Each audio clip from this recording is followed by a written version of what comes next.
Nos quedamos empezamos a ver apenas el altar.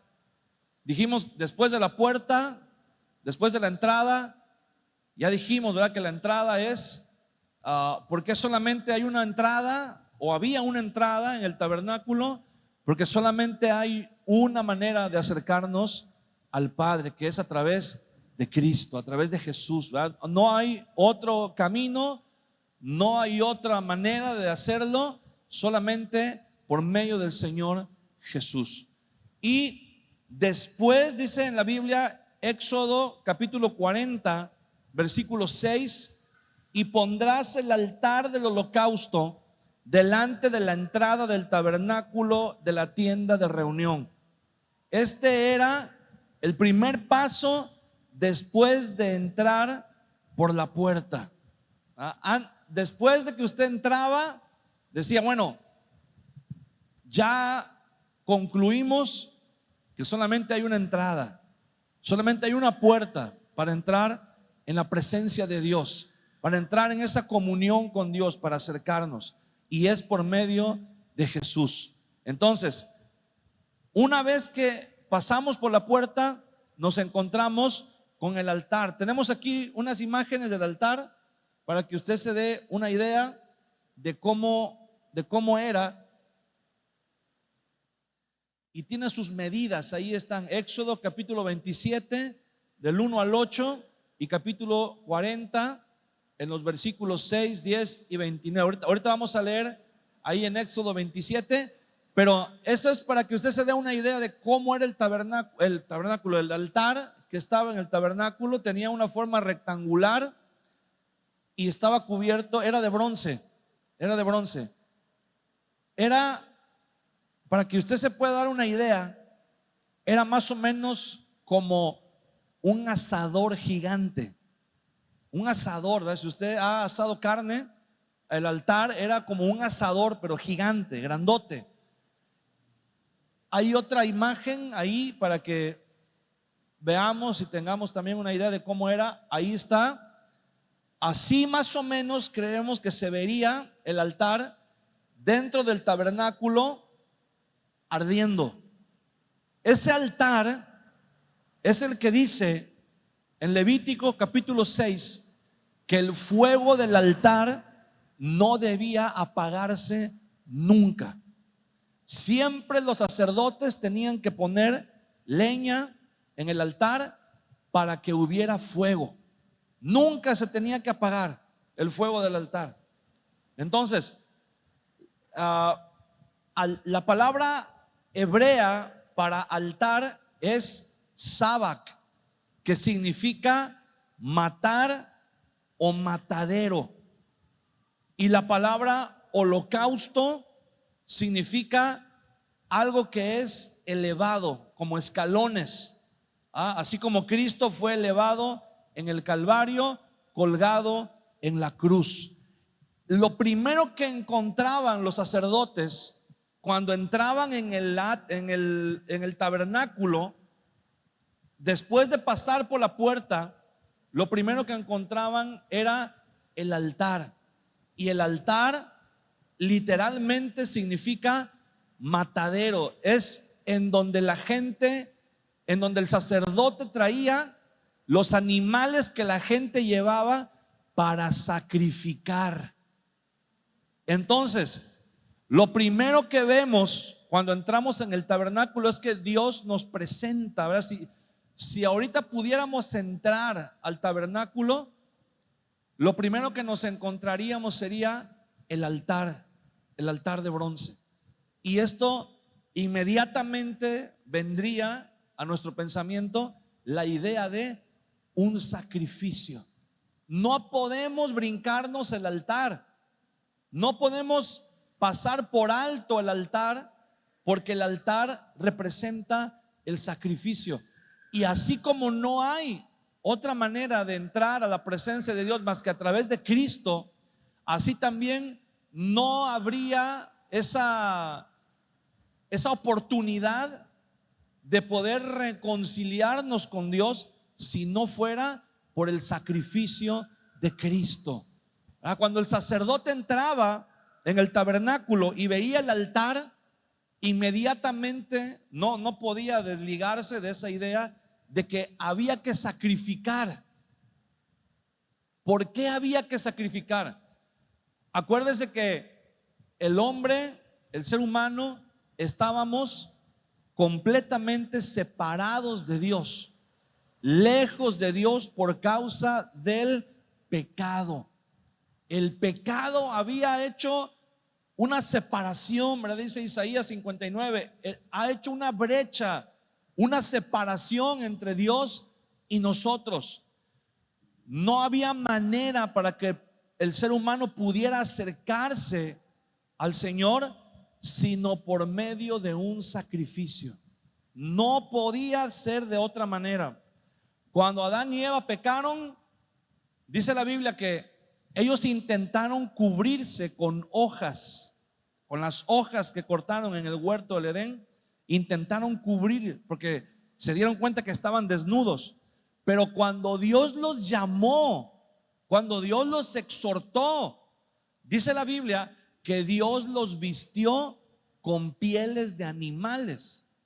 Desde ahí ya el Señor nos introduce en la idea de que para poder estar delante de Dios sin ser juzgados más por nuestros pecados, tenemos que ser cubiertos por el sacrificio, la muerte de un animal. Pero quiero decirle algo, aún dice la Biblia en Hebreos capítulo 9 verso 11, dice: mas estando ya presente Cristo, sumo sacerdote de los bienes que habían de venir, por el más amplio y más perfecto tabernáculo, no hecho de manos, es a saber, no creado, y no por sangre de machos cabríos ni de becerros, sino por su propia sangre entró una sola vez en el lugar santísimo, habiendo obtenido para nosotros eterna redención. Escuche esto: porque si la sangre de los toros y de los machos cabríos y las cenizas de una becerra rociadas a los inmundos santifican para la purificación de la carne, cuánto más la sangre de Cristo, el cual mediante el Espíritu eterno se ofreció a sí mismo sin mancha a Dios, limpiará vuestras conciencias de obras muertas para que sirváis al Dios vivo.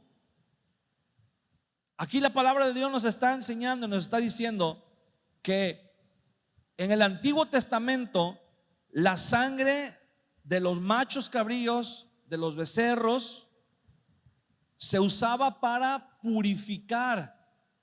Pero esa purificación era, bueno, por decirlo de alguna manera, era temporal, no era completa. En el Antiguo Testamento, para que una persona fuera justificada delante de Dios, tenía que traer un sacrificio, un animal. Y ese animal, al ser sacrificado y la sangre era rociada sobre la persona, los pecados de la persona quedaban cubiertos. Dice la Biblia, los pecados eran cubiertos, pero no eran quitados. Solamente por medio de Jesús, dice la Biblia, no por medio de sangre de animales, pero por su propia sangre, se ofreció a sí mismo como sacrificio al Señor por nosotros. Dice, habiendo obtenido para nosotros eterna redención. ¿Qué significa esto? Que la redención que se obtenía por medio de los sacrificios de animales en el Antiguo Testamento era algo momentáneo. Cuando una persona se acercaba delante de Dios con un sacrificio, el sacrificio le daba derecho a acercarse a la presencia de Dios. Pero eso era solamente un símbolo de algo más grande que iba a venir en el futuro, y era temporal. Por eso dice la palabra de Dios, solamente Cristo pudo obtener para nosotros eterna redención. ¿Mm? Y en Juan, cuando Juan ve a Jesús, Juan capítulo 1, versículo 29, dice que Juan vio a Jesús y dijo: he ahí el Cordero de Dios que quita el pecado del mundo. Ya Juan ahí está declarando que Jesús no solamente cubre los pecados. Él no es como los otros corderos que nada más cubren los pecados, sino que dice la Biblia que Jesús es el Cordero de Dios que quita el pecado del mundo. Entonces, tenemos que entender, esto es algo bien interesante, porque tenemos que entender que el sacrificio de Jesús en la cruz, dice la Biblia, una sola vez.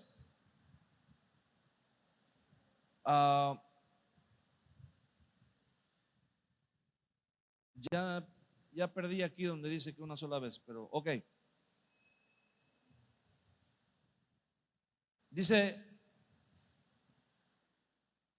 es en el 12, sino por su propia sangre entró una sola vez en el lugar santísimo. Cuando Jesús, la muerte de Jesús en la cruz es un acontecimiento, ¿qué le digo? El más importante tal vez, junto con la resurrección.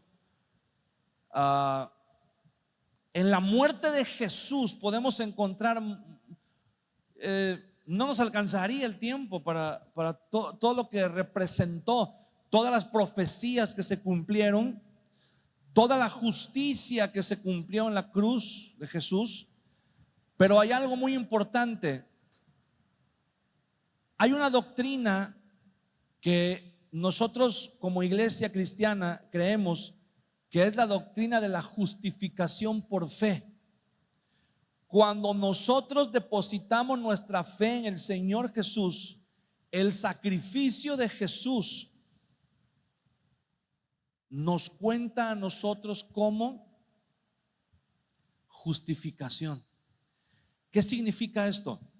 Que por medio de su sacrificio en la cruz, Jesús nos provee de todo lo que necesitamos para presentarnos delante del Padre siendo justos.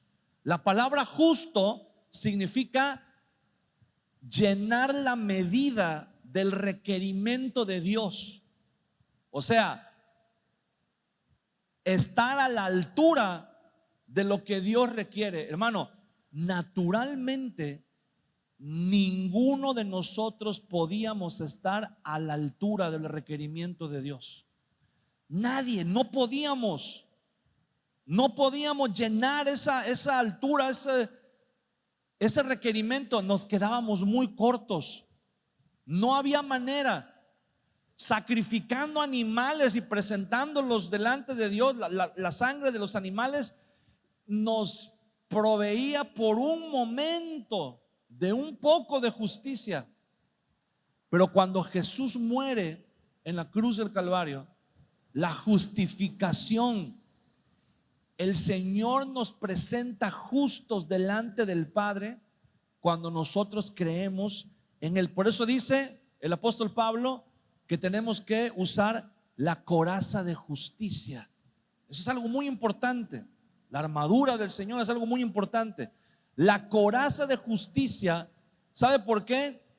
Porque la coraza, ¿de dónde viene la palabra coraza? Bueno, la palabra que se traduce como coraza en latín viene de, ¿a qué le suena coraza? A corazón. Porque la coraza era la parte de la armadura que protegía el pecho, que protegía el corazón, que es el órgano más importante, ¿verdad? Que si recibe un daño muy fuerte, pues nos morimos. Entonces, la coraza de justicia que el Señor nos provee significa que cuando nosotros pecamos, porque seguimos siendo seres humanos, seguimos siendo pecadores. Pero escuche esto, ya no somos pecadores en el sentido estricto de la carne, porque ya no somos esclavos del pecado, pero somos, hay una definición que me gusta mucho. Alguien dijo una vez, somos santos que pecan ocasionalmente. Entonces, cuando el pecado en tiempo del Antiguo Testamento, una persona traía un sacrificio, decía, quiero ofrecer este animal como sacrificio por mi pecado y el pecado de mi familia, para que podamos recibir la bendición de Dios, para que podamos entrar en la presencia de Dios. Y sucedía. El sacerdote tomaba el animal, lo degollaba, salpicaba a la persona con parte de la sangre del animal y después llevaba al animal y lo destazaba y lo ponía en el altar para que se quemara. Pero después de eso, aunque la persona quedaba de cierta manera justificada delante de Dios, después de eso, ¿qué cree? La persona volvía a pecar. Y después de volver a pecar, ¿qué cree que necesitaba la persona? Volver a sacrificar otro animal, volver a traer otro holocausto, otra ofrenda. ¿Se acuerda de Job? Dice la Biblia que cada vez que sus hijos se reunían y hacían una fiesta por el cumpleaños de alguno de ellos, después de eso dice que Job sacrificaba animales delante de Dios, porque decía, no vaya a ser que mis hijos, ya estando ya encarrerados, ¿verdad?, ya estando alegres por el vino, hayan blasfemado delante de Dios. Y entonces cada vez Job sacrificaba y sacrificaba y sacrificaba. Ese era el sistema. Ahora nosotros tenemos una coraza de justicia. Cuando nosotros venimos a Cristo, el Señor perdona nuestros pecados, quita los pecados, los borra completamente y nos pone la coraza de justicia. Si una persona en el Antiguo Testamento, después de sacrificar y presentarse delante de Dios, se iba a su casa y volvía a pecar, si esa persona se quedaba así, ese pecado que volvía a cometer después de haber sacrificado, ese pecado lo podía destruir por completo. Ese pecado venía y lo hería en el corazón y la persona moría espiritualmente por el pecado, aunque anteriormente ya hubiera sacrificado un animal. ¿Ok? Nosotros estamos en el nuevo pacto. Nosotros hemos puesto nuestra fe y nuestra confianza en el Señor Jesucristo. ¿Pero qué cree?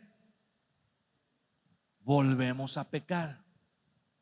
Ya no somos esclavos del pecado, ya no somos pecadores en el sentido de que seamos esclavos del pecado, pero pecamos.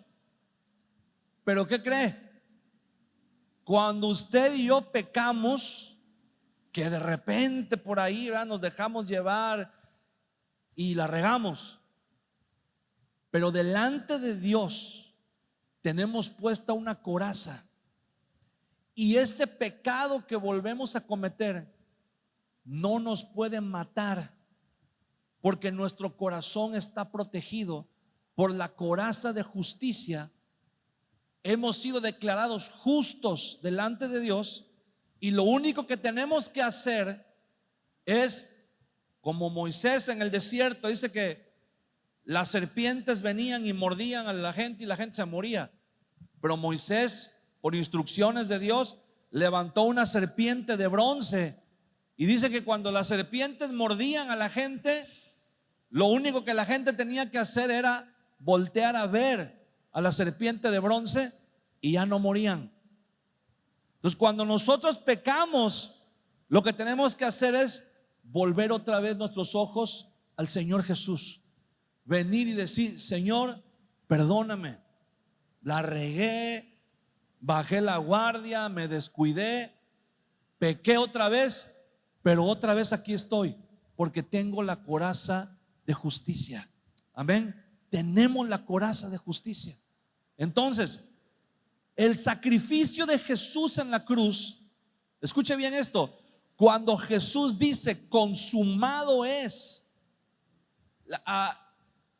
el texto fue traducido primero al latín, porque era el idioma que se hablaba en el Imperio Romano después de durante la Edad Media. Los textos sagrados fueron copiados al latín, ¿no?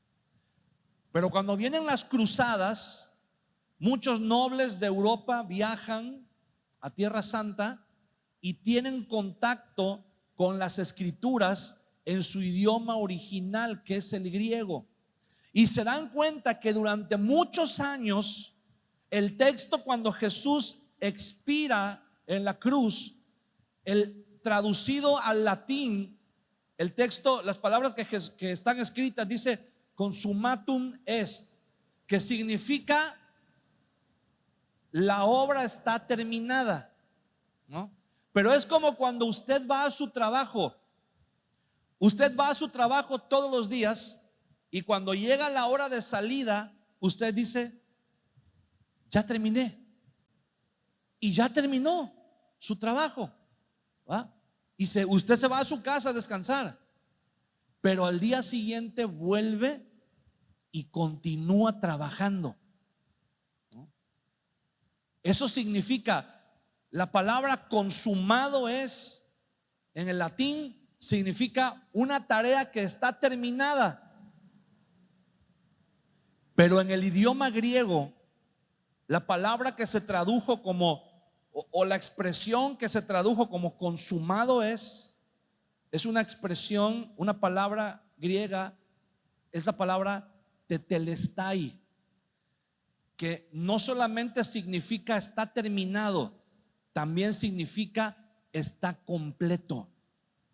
Entonces, si usted dice que algo está terminado, aunque esté terminado, todavía se le puede añadir algo más. Pero cuando usted dice que algo está completo, ya no se le tiene que añadir nada más, ¿okay? Entonces, cuando Jesús expira en la cruz, lo que Jesús dice es: la obra está completa. Ya no hay nada más que hacer, ya no hay nada más que agregarle. Cuando usted y yo queremos entrar en la presencia de Dios, tenemos que entender que el sacrificio de Jesús es completo y es suficiente. No hay nada más que usted y yo tengamos que agregar para ser salvos.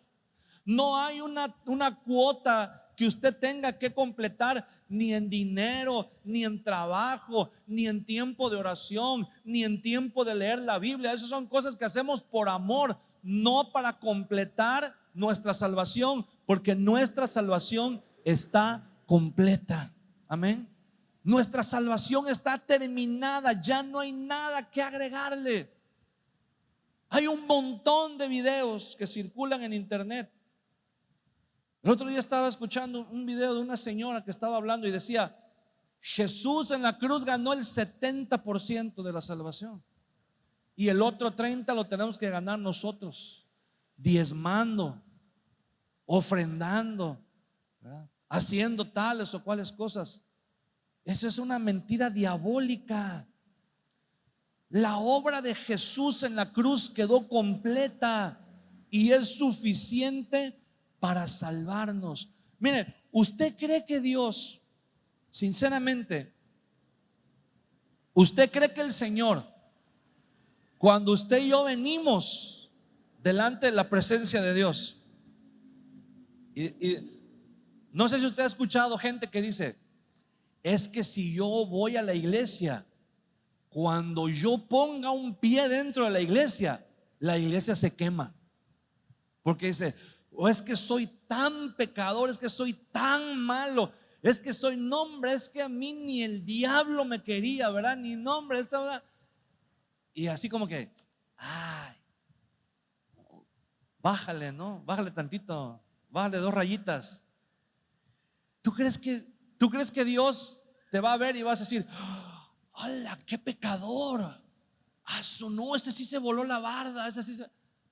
No, hermano, no hay pecado que alguien pueda venir y decir, yo pequé de esta manera, que no haya sido juzgado en la cruz del Calvario, en Jesús. Hasta el más vil pecador y despreciable, y que si viniera a nosotros humanamente hablando ni lo recibiríamos, lo correríamos de la iglesia, ¿verdad? Hay pecadores que dicen, no, mira, ni te acerques, ¿verdad? Porque que te perdone Dios.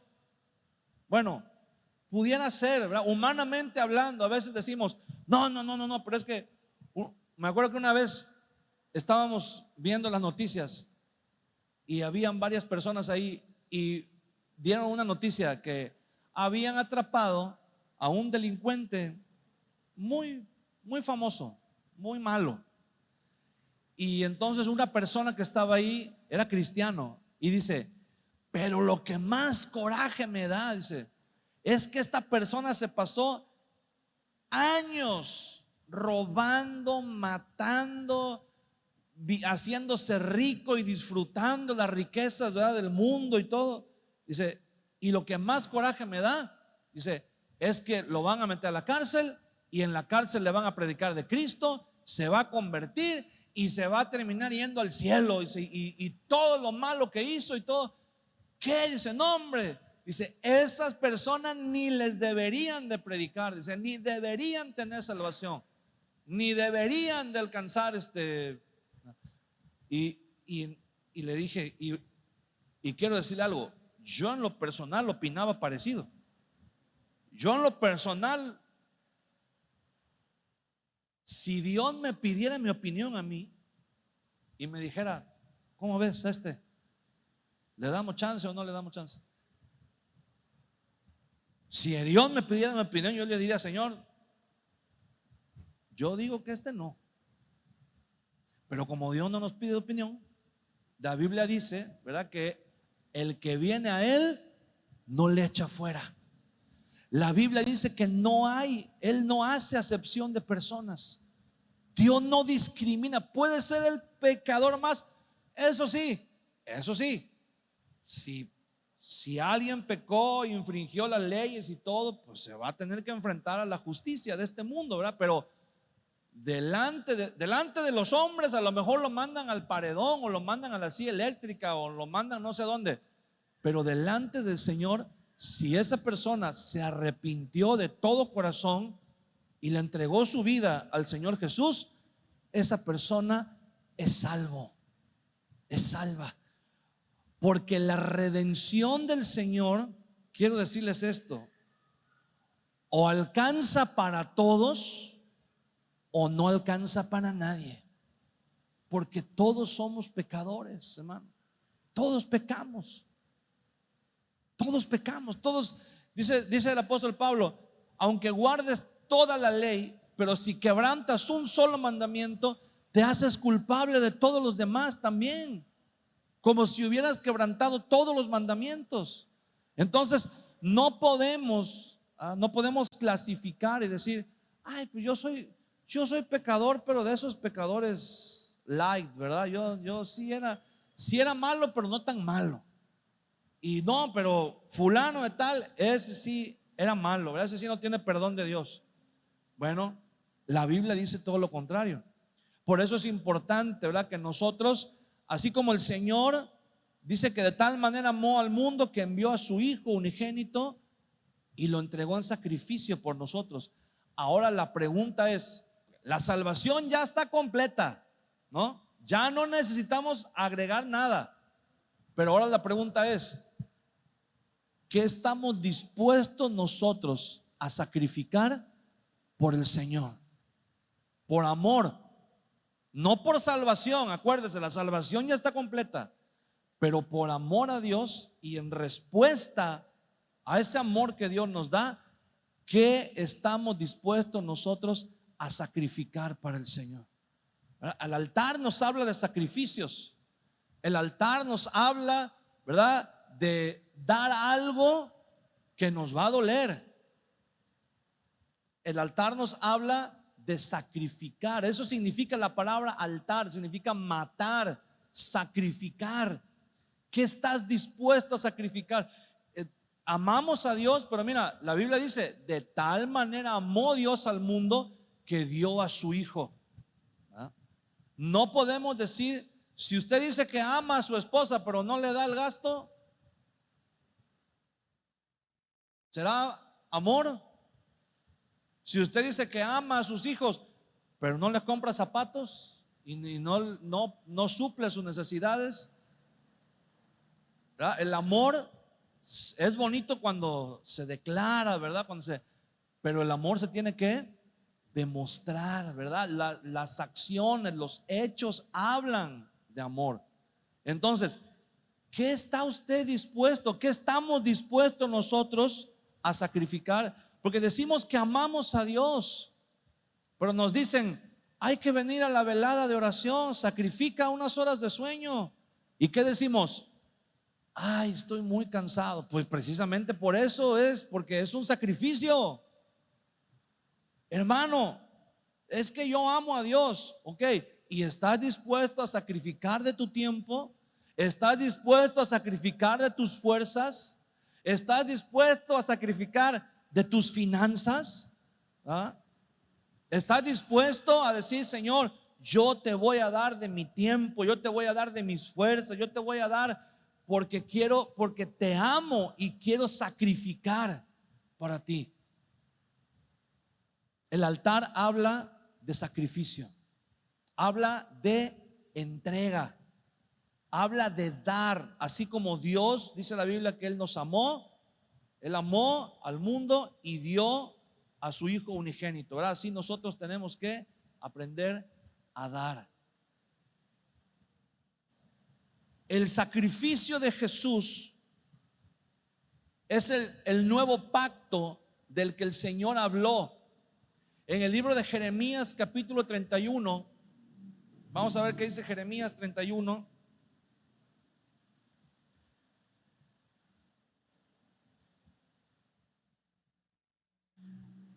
Jeremías capítulo 31, versículo 31 al 34. He aquí que vienen días, dice Jehová, en los cuales haré nuevo pacto con la casa de Israel y con la casa de Judá, no como el pacto que hice con sus padres el día que tomé su mano para sacarlos de la tierra de Egipto, porque ellos invalidaron mi pacto.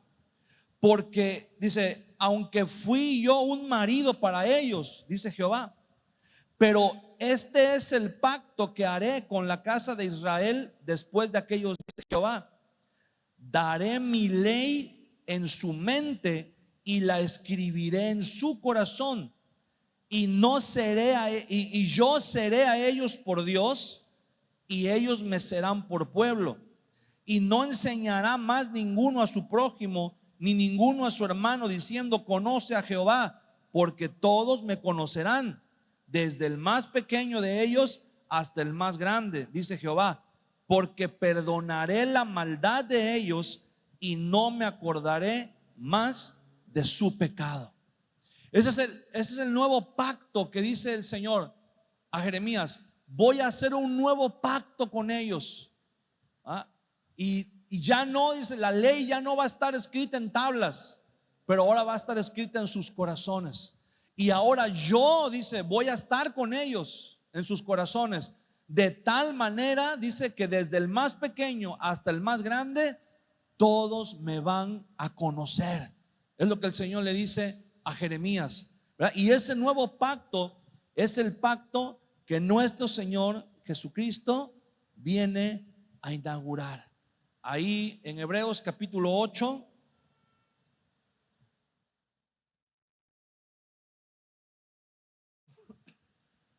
versículo 6, dice, pero ahora tanto mejor ministerio es el suyo, cuanto es mediador, hablando de Jesús, de un mejor pacto, establecido sobre mejores promesas. Porque si aquel primer pacto hubiera sido sin defecto, ciertamente no se hubiera procurado lugar para el segundo. Porque reprendiéndolos dice: he aquí vienen días, dice el Señor, que estableceré con la casa de Israel y con la casa de Judá un nuevo pacto. Y aquí cita a Jeremías, el autor de Hebreos cita a Jeremías y dice: el nuevo pacto del que Dios le estaba hablando a Jeremías es el pacto que viene con Jesús. Ese nuevo pacto en donde ya no hay necesidad de más sacrificios, donde ya no hay necesidad de completar, de añadir, de agregar nada más. ¿Por qué? Porque el sacrificio del Señor es completo y es perfecto. Ahora el Señor nos llama a esa santidad que en el Antiguo Testamento solo era como un ideal, solamente era algo que alcanzaban a ver solamente una pequeña, ¿cómo se llama? Un destello, un pequeño destello de esa santidad. Levítico capítulo 11, versículo 45. Porque yo soy Jehová, que os hago subir de la tierra de Egipto para ser vuestro Dios. Seréis pues santos, porque yo soy santo. El Señor estaba diciéndole al pueblo que así como Él es santo, Él tenía o Él tiene la santidad. Entonces Jesús dice, el Señor les dice en el Antiguo Testamento: así como yo soy santo, así ustedes también. Dice, porque yo soy santo, ustedes van a ser también santos. O sea, el Señor les está diciendo: yo les voy a dar esa santidad. Él es el que provee la santidad. No nosotros llegamos a ser santos. Mire, esto no es un mandamiento. Mucha gente lo toma como un mandamiento cuando el Señor dice: porque yo soy santo, ustedes serán santos. Así como diciendo: sean santos. Porque aquí la pregunta es: ¿y cómo me hago santo? Yo a mí mismo. ¿Cómo llego a ser santo? Bueno, no llegamos a ser santos por nosotros mismos. El Señor nos imparte. Es como que el Señor está diciendo, es como si tuviéramos hambre y el Señor dijera: vengan a comer. Pero vengan a comer, pero no tengo dinero, no tengo comida, ¿cómo le hago? Pero el Señor dijera: vengan a comer, yo los invito, yo les doy, yo tengo comida para darles. Ahí ya cambia la cosa, ¿no? Dices: ok, si tú nos estás diciendo que vamos a comer, es porque tú nos vas a dar de comer. Así cuando el Señor dice: ustedes van a ser santos. ¿Por qué? Porque yo soy santo, porque yo tengo la santidad que ustedes necesitan. Yo se las voy a dar. Nadie más se las puede dar. No la van a encontrar en ningún lugar ni en ninguna persona más que en mí. Es lo que el Señor les está diciendo. Y es la palabra que se cumple. Primera de Pedro 1:14. Primera de Pedro 1:14. El Señor dice: como hijos obedientes, no os conforméis a los deseos que antes teníais estando en vuestra ignorancia, sino como aquel que os llamó es santo, sed también vosotros santos en toda vuestra manera de vivir, porque escrito está: sed santos, porque yo soy santo. O sea, el Señor aquí está diciendo: la única manera de ser santos, de encontrar esa santidad, es entrando bajo el pacto de la cruz, bajo el sacrificio de Jesús. Ese es el nuevo pacto del que Dios le habló a Jeremías y le dijo: Jeremías, así voy a cumplir lo que les dije en Levítico 11:45, lo voy a cumplir de esta manera, con un nuevo pacto. Y entonces Pedro viene y dice a la iglesia: ese nuevo pacto del que habló Jeremías, esa santidad de la que habló Moisés en Levítico, la única manera que podemos tenerla es por medio de Jesucristo. El Señor Jesús, hermano, si usted está bajo el pacto de la cruz, si usted está bajo la fe de Jesucristo, quiero decirle algo que a lo mejor le va a costar trabajo creer, pero ahí el Señor tiene que trabajar, ¿verdad? Pero quiero decirle algo: voltee a ver a la persona que está sentada ahí a un lado junto a usted. Véalo bien. Véalo bien.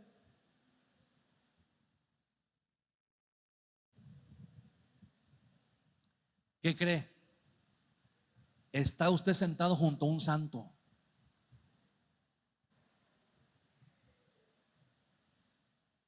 Ah, ¿a poco sí? Sí. ¿Pero por qué? Porque la Biblia lo dice. Hermano, somos santos. Usted no necesita morirse y que después de morirse lo canonicen y lo beatifiquen y le investiguen y le hagan. No, lo único que tienen que investigar de su vida y de mi vida es que un día le entregamos nuestra vida al Señor Jesús. Con eso es más que suficiente. Delante del Señor, por el sacrificio de Jesús, delante del Dios el Padre, usted es declarado santo. Somos declarados santos delante de Dios. ¿Sabe usted? Quiero hacerle esta pregunta. Si delante de Dios está parado Jesús y está parado usted al lado de Jesús, ¿quién es más santo? ¿Jesús o usted? ¿Quién? Los dos. Porque la justicia de Jesús vino sobre nosotros, nos fue imputada en la cruz del Calvario. Así como nuestros pecados le fueron cargados a Él, así su justicia nos fue imputada a nosotros también. En el Antiguo Testamento, la gente solamente era cubierta con la sangre de los animales y el pecado quedaba ahí medio maquillado. Por eso la gente solamente podía acercarse un poco a la presencia de Dios. Pero ahora que nuestros pecados han sido borrados y limpiados y hemos sido vestidos de la santidad del Señor, ahora dice la Biblia, usted y yo, lo que el sumo sacerdote nada más podía hacer una vez al año, que era entrar al lugar santísimo, usted y yo lo podemos hacer todos los días. Y no es como que una persona me dijo una vez, dice, pero yo siento como que cuando entro en la presencia de Dios, dice, siento como que estoy profanando la presencia de Dios. Siento como que Dios me ve y dice, pues ya pásale, ya que. No, quiero decirle algo. ¿Se acuerda cuando Dios, el Padre, declara acerca de Jesús? Dice, este es mi Hijo amado, en quien tengo complacencia. ¿Se acuerda cuando Vicente Fernández presentaba a su hijo, que estaba empezando a cantar? ¿Cómo decía? Este es mi hijo, ¿verdad? Con orgullo, así yo me imagino.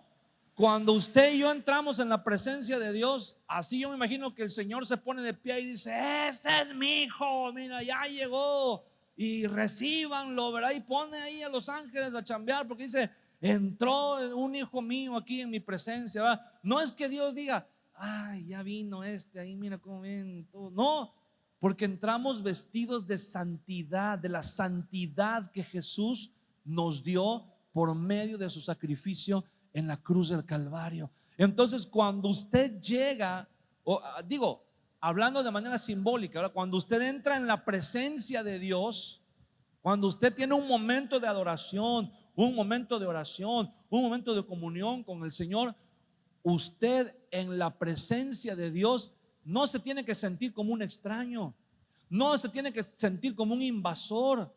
Usted en la presencia de Dios se tiene que sentir bienvenido.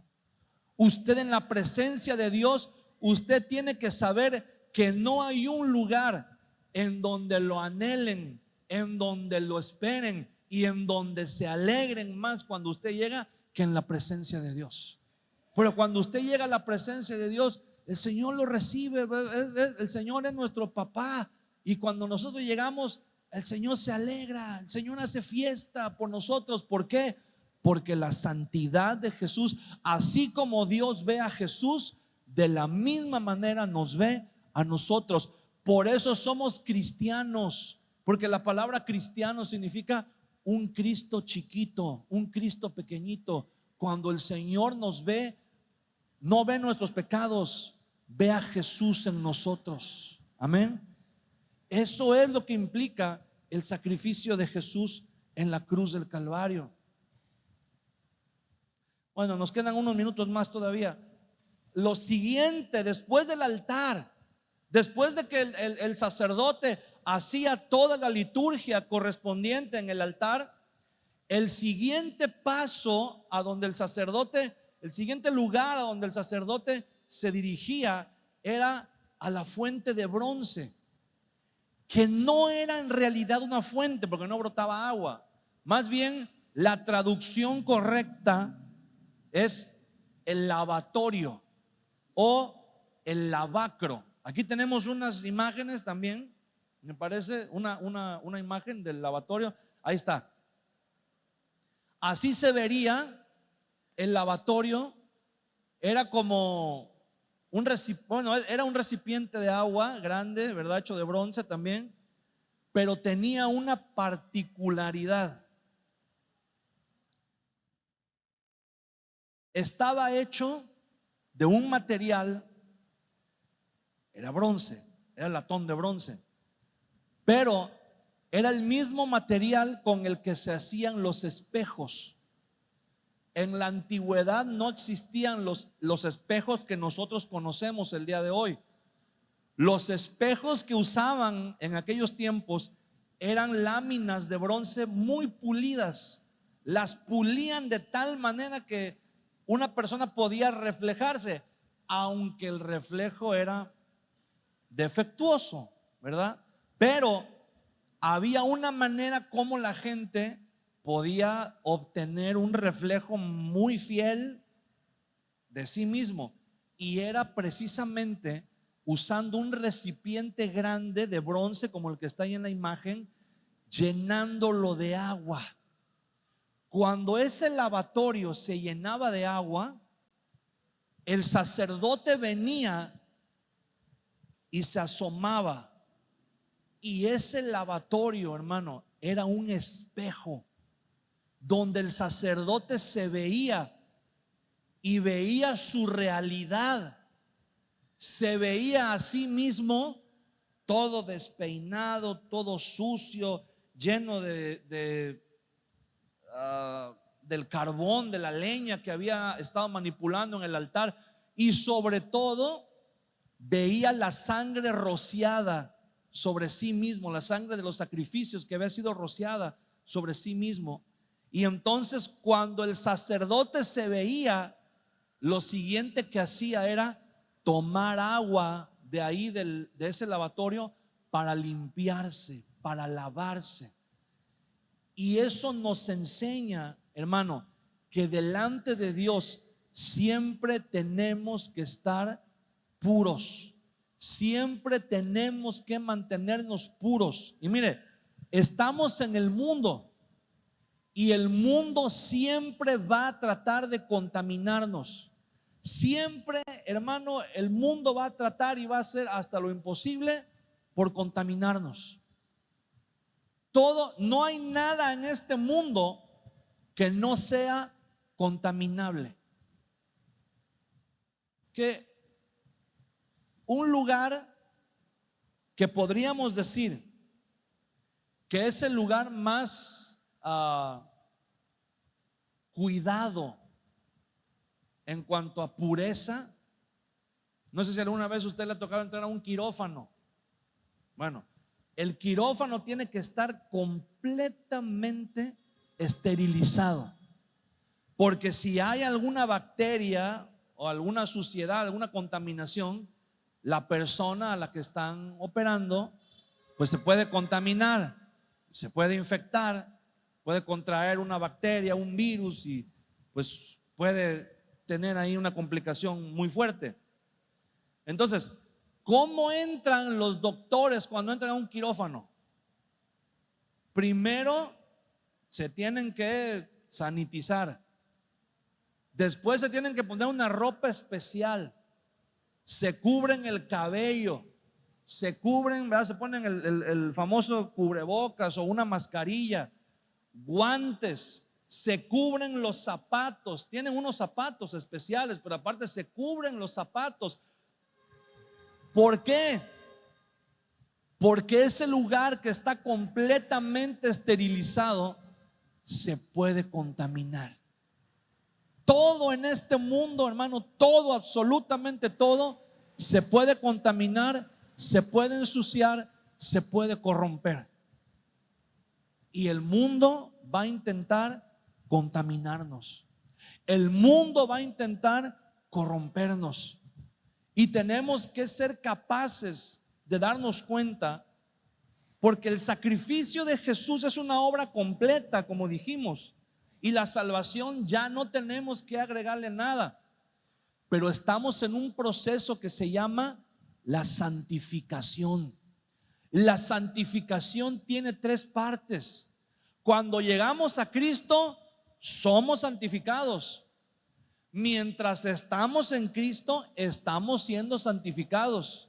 Y cuando nos vayamos con el Señor, vamos a ser santificados también. O sea, es un proceso. La santificación no es solamente un momento, algo que sucedió, porque la santificación es un proceso. Es un proceso en el que aprendemos a vivir una vida de santidad. Aprendemos a vivir agradándole a Dios, aun cuando en el mundo todo está en contra. O sea, significa, es como cuando usted, no sé si alguna vez le ha pasado o usted ha observado esto. Usted puede salir de su casa todos los días y caminar normal, y por lo general se va a mantener limpio, no se va a ensuciar tanto. El día que usted se pone zapatos nuevos, ese día el universo se pone de acuerdo. Ese día algo sucede, la naturaleza, el mundo, el diablo, no sé qué pasa, pero por alguna razón los zapatos nuevos se ensucian. Por más que usted intente caminar con cuidado, evitando los charcos, evitando la tierra, de alguna manera los zapatos se le van a ensuciar, se le van a manchar. ¿Y qué es lo que tenemos que hacer? Cuando usted llega a su casa, no dice, ay, pues ya se ensuciaron los zapatos y los tira a la basura. No.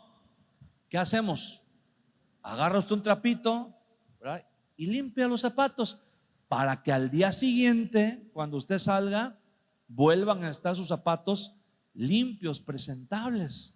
Incluso hay personas que andan cargando, ¿verdad?, en su maleta o en su carro un trapito, y cuando llegan al lugar donde van, limpian los zapatos para estar presentables. ¿Por qué? Porque se van a volver a ensuciar. Nosotros estamos en este mundo, hermano, nos vamos a volver a contaminar con cosas del mundo. Vamos, tarde o temprano.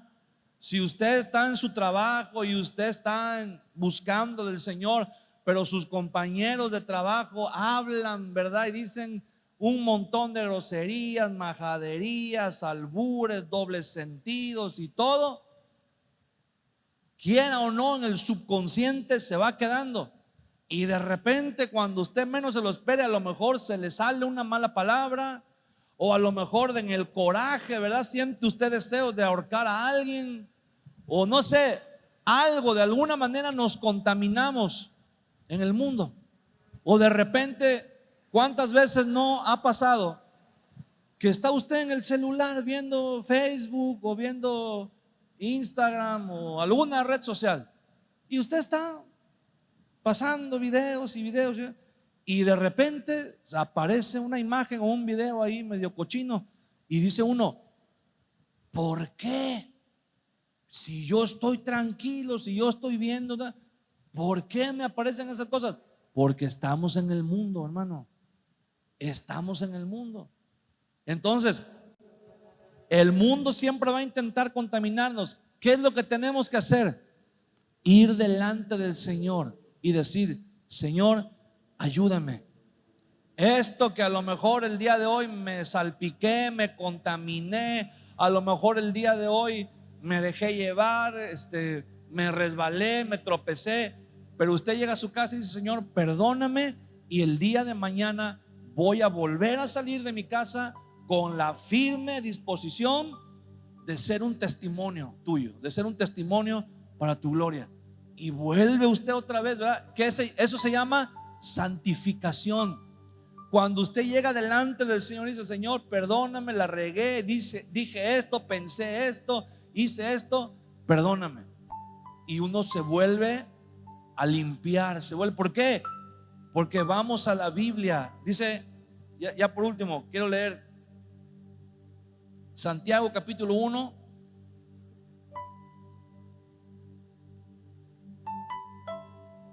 versículo 22. Santiago 1:22. Pero sed hacedores de la palabra y no tan solamente oidores, engañándonos a vosotros mismos. Porque si alguno es oidor de la palabra, pero no hacedor de ella, este es semejante al hombre que considera en un espejo su rostro natural, porque él se considera a sí mismo y se va, y luego olvida cómo era. Mas el que mira atentamente en la perfecta ley, la de la libertad, y persevera en ella, no siendo oidor olvidadizo, sino hacedor de la obra, este será bienaventurado en lo que hace. Cuando venimos a la Biblia, hermano, puede ser que yo crea que soy muy bueno, puede ser que yo crea que estoy bien, que tengo la razón, y a lo mejor nadie me hace cambiar de opinión porque soy muy obstinado. Pero cuando vengo a la Biblia, ese es mi espejo. Y cuando de repente estoy leyendo un pasaje que ni tiene nada que ver, pero de repente la Biblia está aquí delante de mí, estoy leyendo, y de repente el Espíritu Santo viene y toma esa palabra y con todo el amor y con toda la ternura me avienta mis pecados en la cara y me dice: ese eres tú, eres un pecador. Ahí ese pasaje está hablando de ti. No sé usted, pero a mí muchas veces me ha pasado que yo vengo a la Biblia inocentemente, ¿verdad?, a preparar un tema o a estudiar un tema en especial, pero Dios es experto en emboscarnos con la Biblia. De repente usted viene a la Biblia y dice: mi lectura diaria, o un texto que leí por ahí me gustó y lo voy a buscar en la Biblia para ver qué más dice, ¿no? Para ver el contexto y todo. Y de repente empieza usted a leer y cuando menos se lo espere le llega una estocada por aquí, por esta palabra es para mí. Y a veces hasta se quebranta uno, porque a veces dice uno: Señor, en medio de toda la Biblia, en medio de todo, tú reservaste este pequeño renglón, este pequeño versículo para hablarme. Y Dios nos dice, ¿verdad?, con todo el amor que hay en Él, nos pone el espejo y nos dice: mira, vete bien en el espejo, porque estás mal. Es como cuando tú vas a salir de tu casa a un mandado y ya me voy, pero de repente pasas por el espejo y dices: traigo un gallo aquí, ¿verdad? Y así me iba yo a ir a la calle. o traigo un cilantro en el diente y así me iba yo a ir a la calle. ¿Cuántas veces tendríamos que venir a la Biblia y leerla y decir, y así con esos pecadotes me iba yo a ir a la calle? Y ponernos a cuentas delante de Dios y decir, Señor, perdóname. No había caído en la cuenta que la estaba regando. Pero ¿cómo va a pasar eso? Cuando venimos, dice Santiago, al espejo.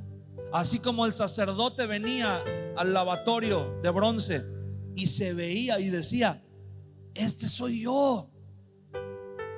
Yo creyendo, ¿verdad? Que estoy dando mi mejor imagen. Yo creyendo que estoy dando mi mejor perfil, ¿verdad? Y mira cómo estoy todo desgreñado, todo tiznado, todo lleno de mugre, todo lleno de...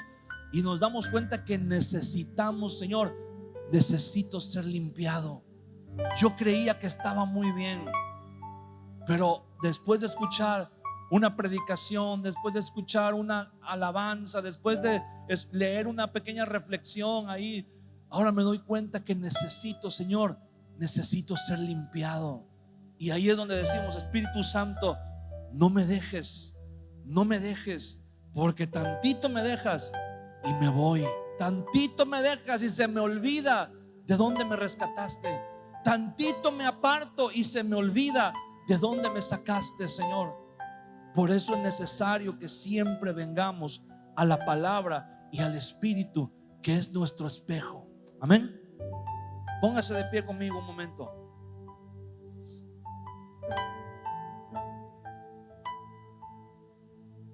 Cierre sus ojos por un instante en la presencia del Señor.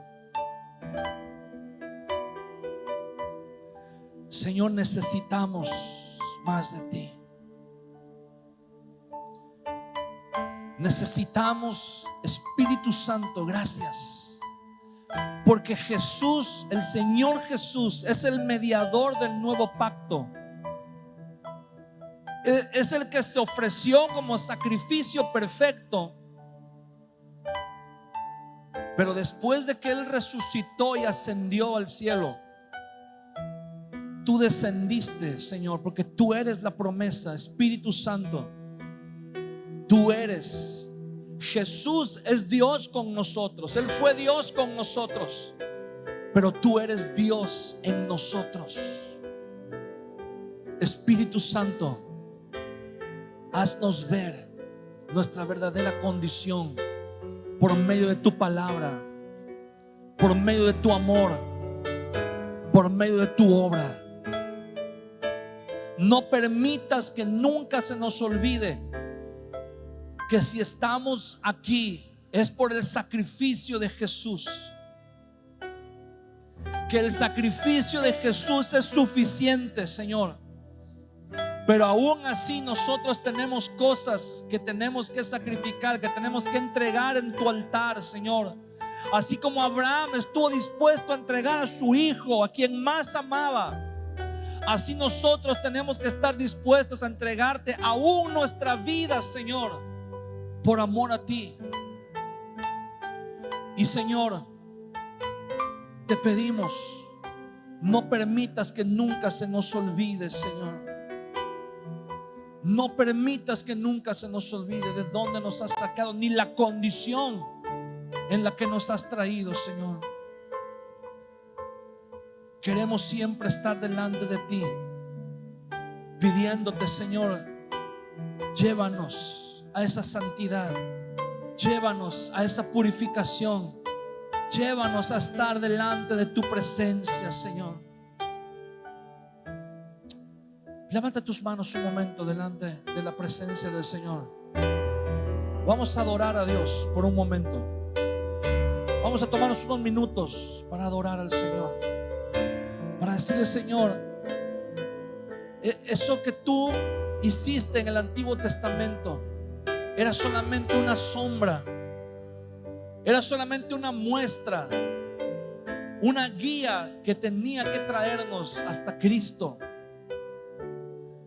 Y ahora estamos aquí, Señor, delante de tu presencia.